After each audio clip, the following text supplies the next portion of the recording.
Tenho certeza que você já se deparou com essas perguntas numa entrevista. Quais os seus pontos fortes e quais os seus pontos fracos? E aí a gente fica com aquela dúvida, o que eu posso responder, principalmente nesses pontos fracos, que eu não vá comprometer o meu processo de entrevista, já que eu quero muito essa oportunidade.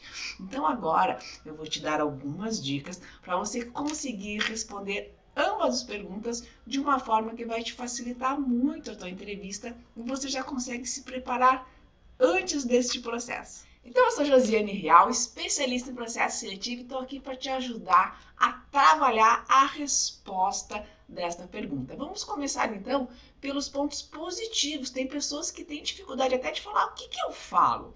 Existem algumas características que são inerentes, que servem para qualquer área que você for se candidatar. Entre eles, nós podemos citar criatividade, podemos falar sobre a comunicação, né? Qual a função hoje que não precisa você se comunicar bem? Ou com outro setor, ou com o cliente, ou com o fornecedor, ou com o paciente.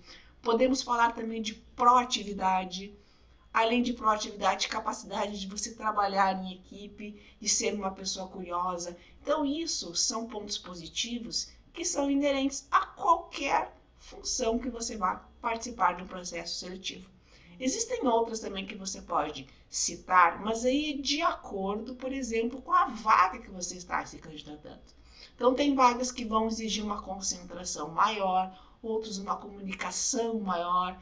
Então, depende muito. Então, você precisa entender também qual é o objetivo da vaga e aí sim conseguir, além dessas sugestões que eu já estou te dando, incorporar algumas que tenham a ver com a oportunidade. Mas claro que essas características você precisa identificar em você, que são coisas que realmente você tem, porque o entrevistador ele capta isso durante o processo da entrevista. Então é muito importante, não adianta você dizer que você é uma pessoa extrovertida se o tempo inteiro você está ali introvertido, encolhido na cadeira, né? Então a gente tem que perceber essas características.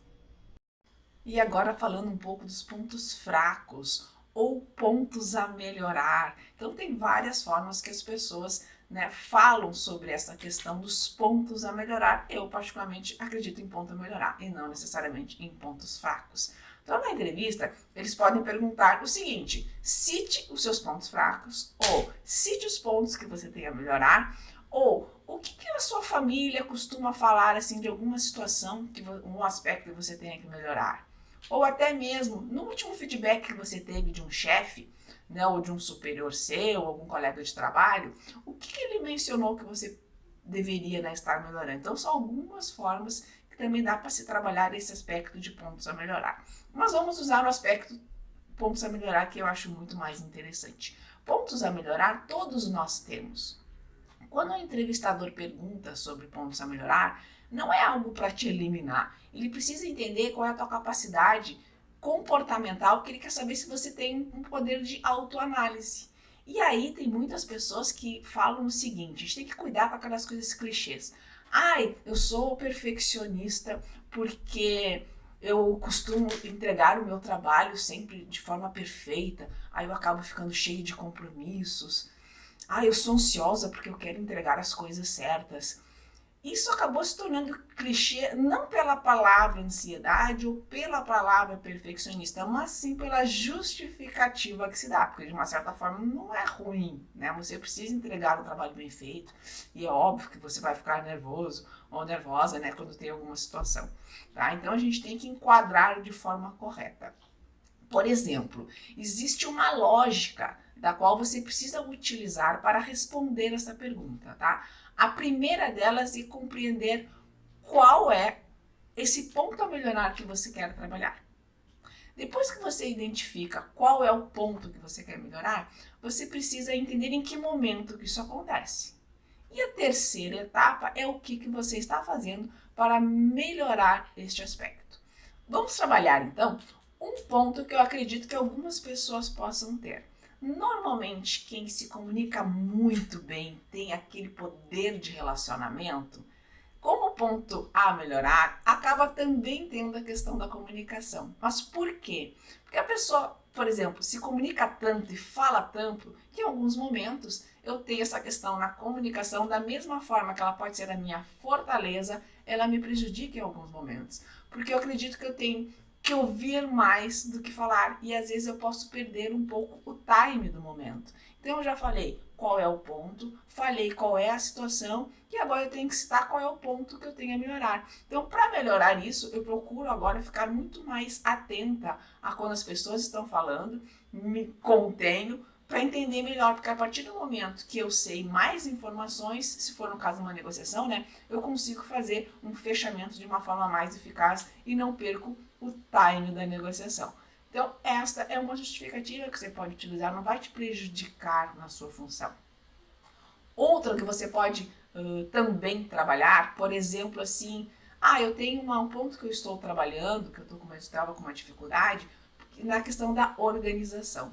Porque eu trabalho com muitos arquivos e muitas coisas no meu computador, e aí eu estava acabando perdendo muito tempo procurando essas informações para conseguir resolver e montar algum determinado trabalho. Então eu fui atrás de algumas ferramentas, né, e consegui criar pastas, consegui sincronizar todos os arquivos, e isso já facilitou muito o meu trabalho. Então olha aí, é um segundo ponto que você pode estar trabalhando. Então tem várias situações que você pode mencionar, desde que identifique qual é, aonde que está o problema e qual é a solução, que é o que você está fazendo. O perfeccionista, por mais que as pessoas achem, né, que muitas vezes é muito clichê, nem sempre, porque tem pessoas que quando você olha para elas, você percebe que ela é perfeccionista porque ela tá com aquele cabelo perfeito, aquela gravata perfeita, aquela camiseta perfeita. Tu percebe na forma de falar, na forma de se comunicar. Por exemplo, eu tenho várias clientes que são farmacêuticas, por exemplo. Farmacêutica normalmente é uma função que a pessoa demanda no trabalho dela muito detalhe, porque ela é muito supervisionada com várias responsabilidades, né, de envio de documentos. Então são pessoas que têm uma organização super elevada.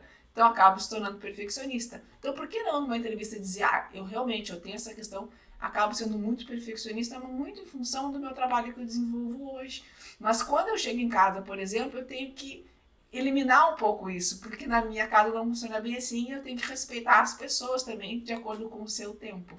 Então hoje, a minha vida familiar também está me ajudando muito a não ser tão perfeccionista, porque em alguns momentos eu acabo até perdendo o time de alguma coisa, porque eu só entrego quando ela está completamente 100% pronta. Então, mas isso eu tenho desenvolvido bastante, tanto do meu trabalho como na minha casa.